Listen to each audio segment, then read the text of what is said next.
My wife left me for her childhood lover after 13 years of marriage, and my daughter called him the best man ever.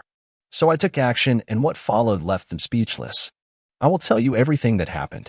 First, let me quickly thank you for your continuous support. This means a lot to us.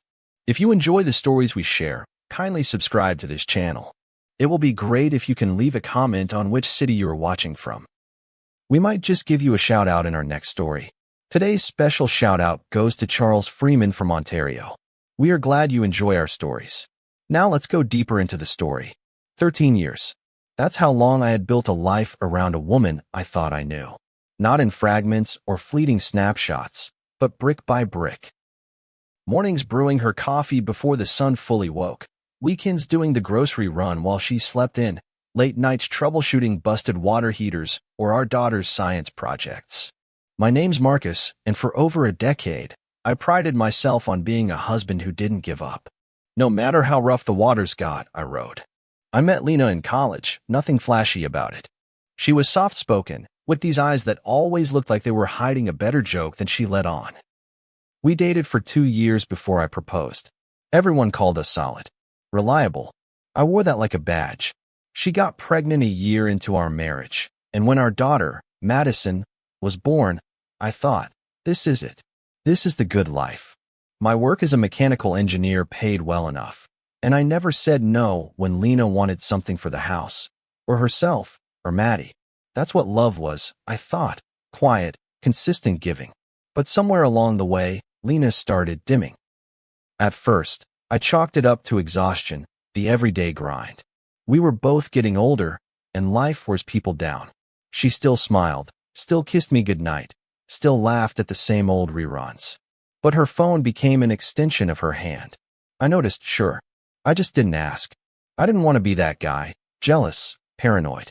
We were past that, until I heard the name, Ryan. It was a Saturday. She was in the kitchen on the phone, whispering and giggling in a way I hadn't heard in years. I was walking past with the laundry basket when I caught it. No, you always were. You still are. Then laughter, soft and warm. The kind of laugh you don't give just anyone. I stood frozen in the hallway. That was the first moment the floor began to tilt under me. Later that night, when I asked who Ryan was, she brushed it off. Oh, just a friend from way back. We ran into each other online. Harmless. She smiled that tired smile, the one she perfected. I nodded and told myself to let it go.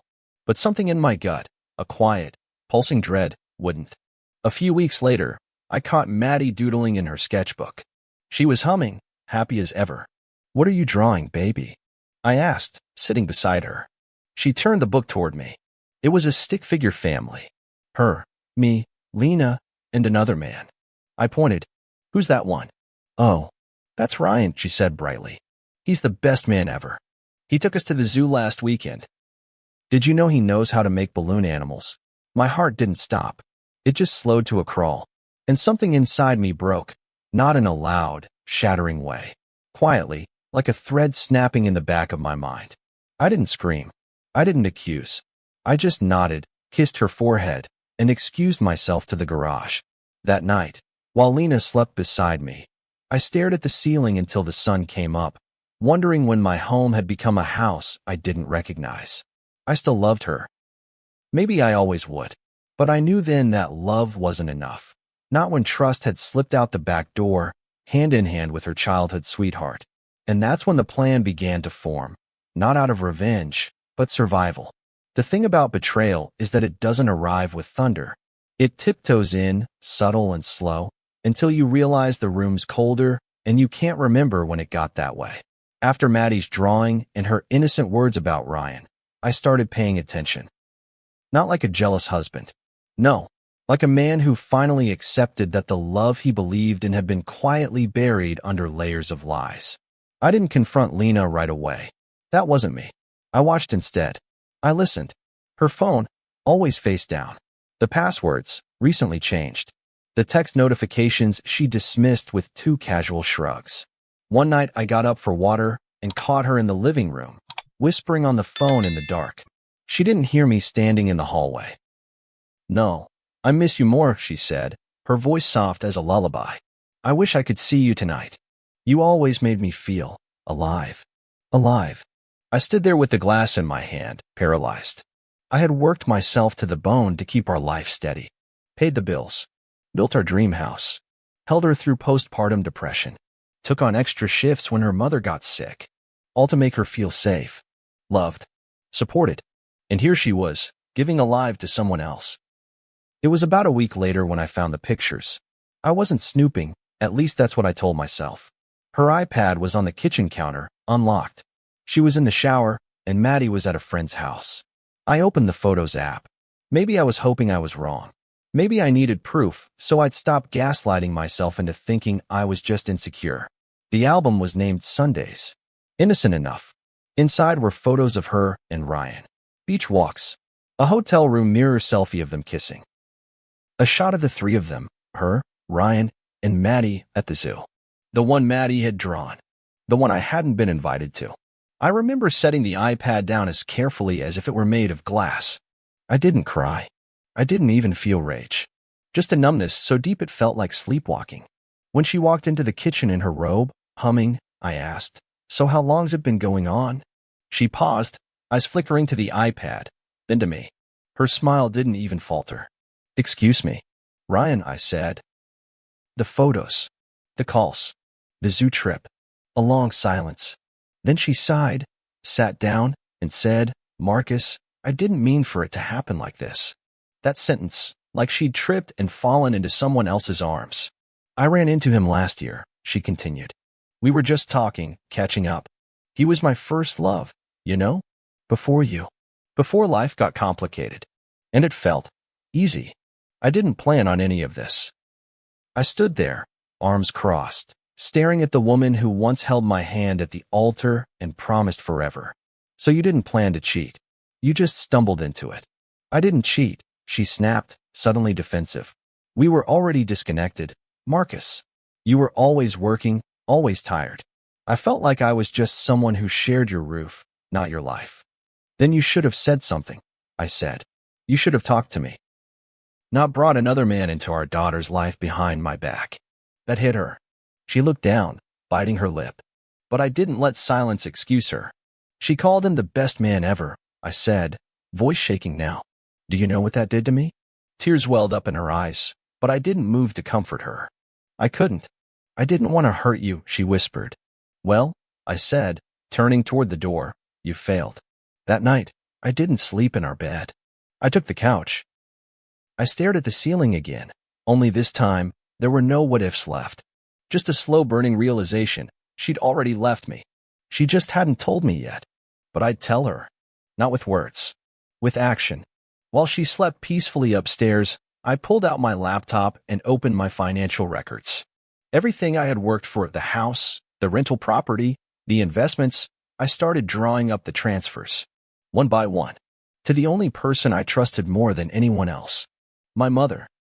There's a quiet that settles in after betrayal. Not the kind that comes from peace, but the kind that wraps around your chest like a slow, steady weight. It muffles everything. Thoughts, feelings, even time. That was my life in the weeks that followed.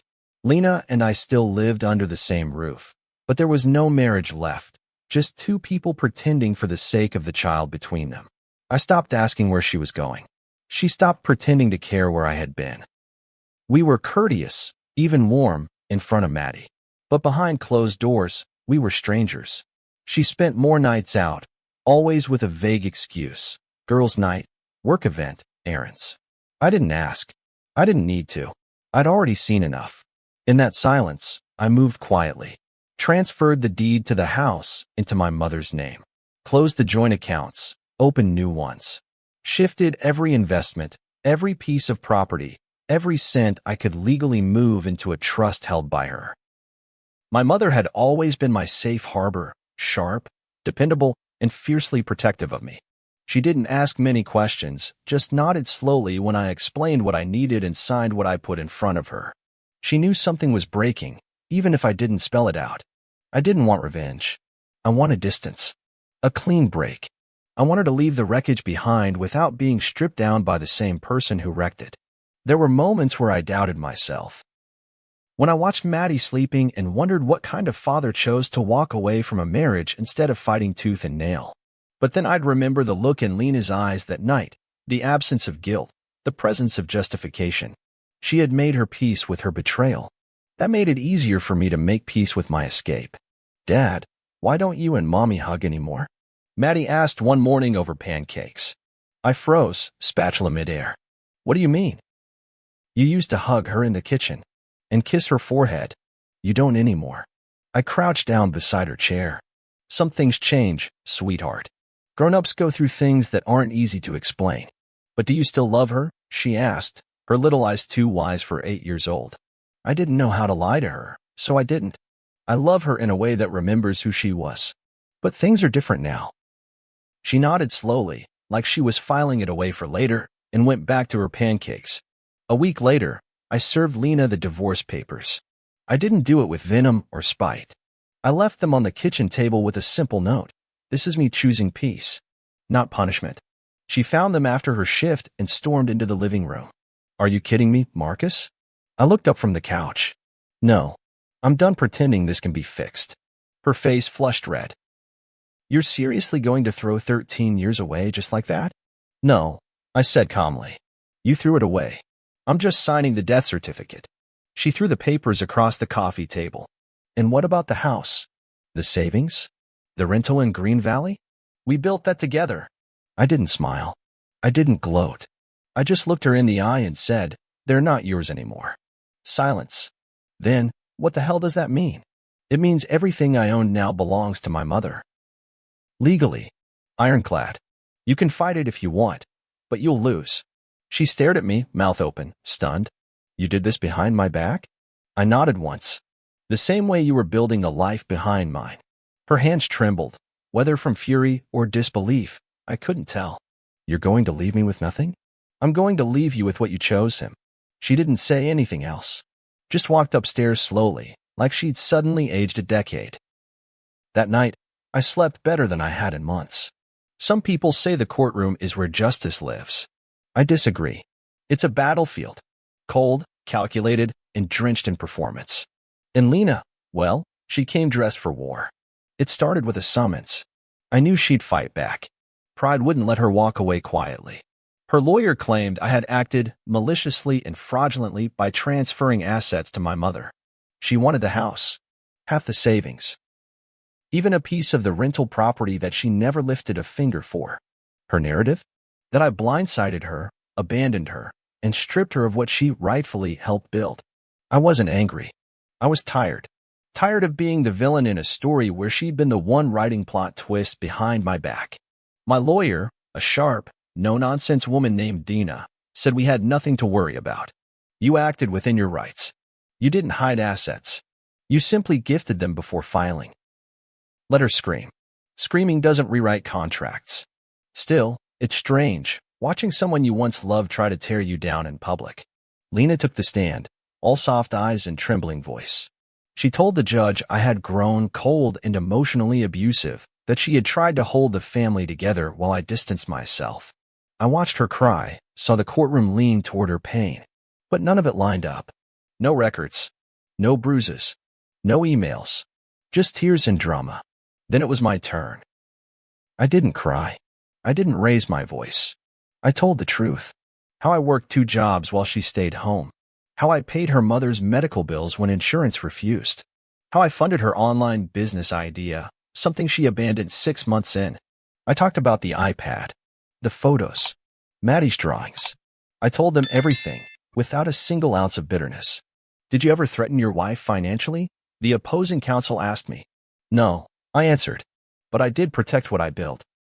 Because I saw what she was willing to give it to. My mother took the stand too, polished, poised, and with perfect memory. She spoke of the transfers, how I came to her, calm, heartbroken, but determined not to be dragged down by someone else's lies. My son didn't act out of spite, she said. He acted out of self-preservation, and I'd do it again if he asked me to. The judge wasn't swayed by Lena's tears or her lawyer's dramatics. The law was on my side. The timing of the transfers, the documentation, the transparency, it all held up. The final ruling came with little ceremony. All assets legally transferred prior to the filing of divorce shall remain outside the marital estate, the judge declared. No grounds for reversal. Lena's face crumpled right there at the bench. Her lawyer leaned in, whispering urgently, probably about appeals or next steps. But I didn't hear it. I was too busy watching the woman who once promised me forever realize she had miscalculated what I was willing to lose. She approached me outside the courtroom. "You smug bastard," she hissed. "You planned this." I looked her dead in the eye. "No, Lena, I survived this." She opened her mouth again, but I walked away. Not out of disrespect, out of mercy. Because anything more would have been rubbing salt into a wound she carved herself. That night, I went home to my home and poured a glass of whiskey. My mother came by to check in. She sat on the porch with me, both of us quiet for a while. She looked shocked, she said finally. She thought I'd be the fool, I replied. "You were for a long time." I smiled, nodding. "Yeah, but not anymore." The hardest part wasn't the betrayal. It wasn't the courtroom or even watching Lena fall from the pedestal I once put her on.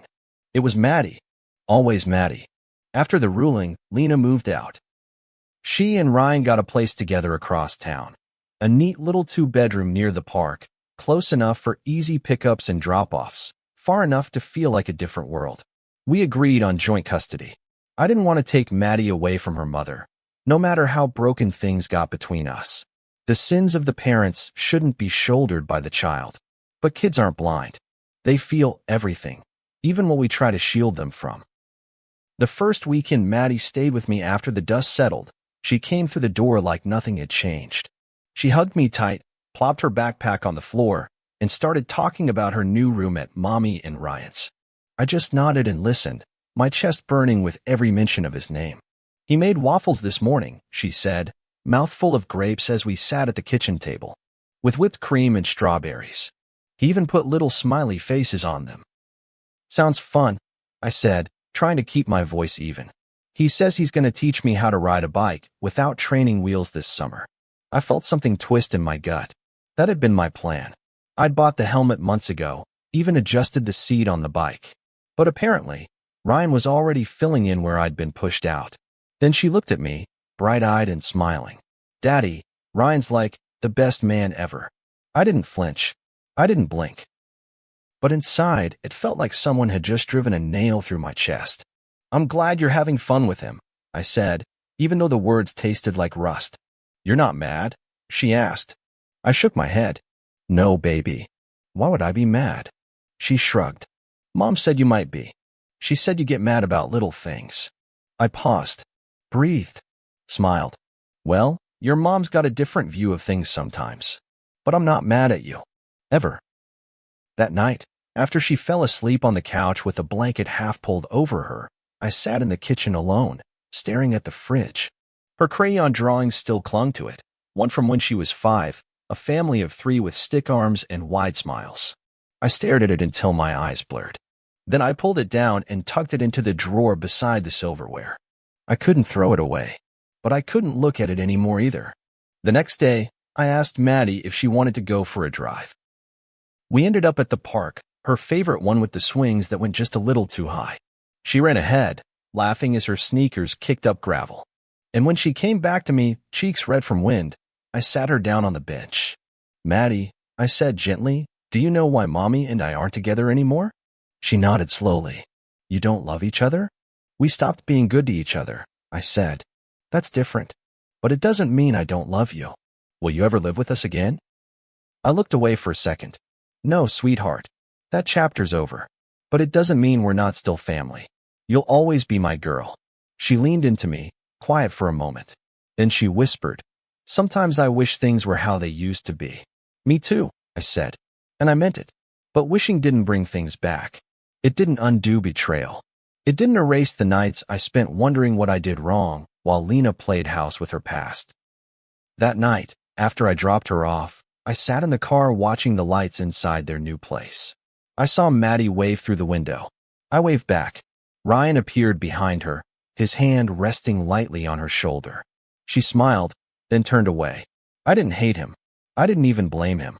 He was a symptom, not the disease. Lena had made her choice long before she invited him in. but seeing him in my frame, that hurt in ways I wasn't ready to admit.